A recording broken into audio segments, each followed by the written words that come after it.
Hello everyone, I'm Park Ranger Paul with the Harnett County Parks and Recreation Department. I'd like to welcome you all to Anderson Creek County Park and our virtual nature hike. I'm standing in the midst of a fairly young longleaf pine forest.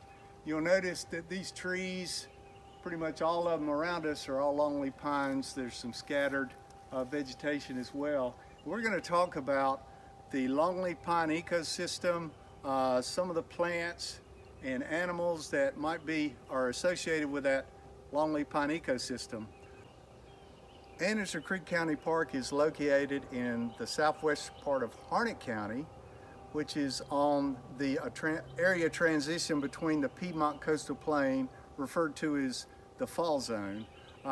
It's actually in a geologic area that's known as the Sand Hills, which is characterized by gently rolling hills and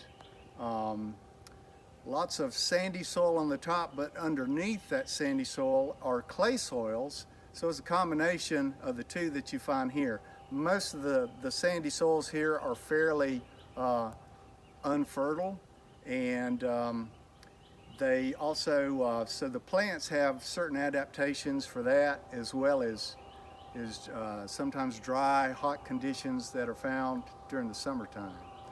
We're going to talk about some of the elements of the longleaf pine forest. So let's walk along to our next stop, and we'll talk about some of the plants that are characteristic in the longleaf pine ecosystem.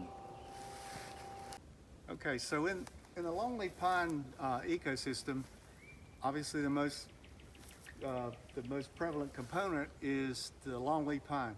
Now, this is an example of a pine that's not too terribly old, and the longleaf pine used to range from southeastern Virginia all the way into East Texas through the southeastern United States.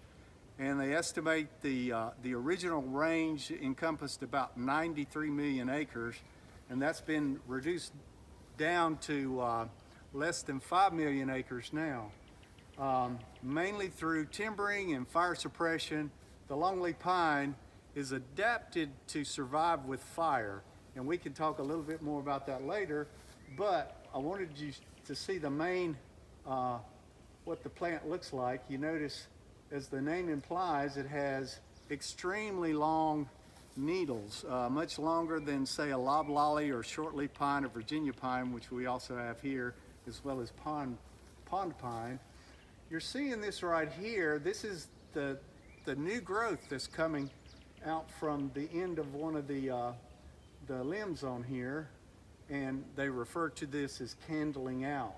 So the longleaf pines are in the process now of putting on new growth, and will continue to take up the sunlight like we're getting this morning, and continue their growth rate as we go through the growing season.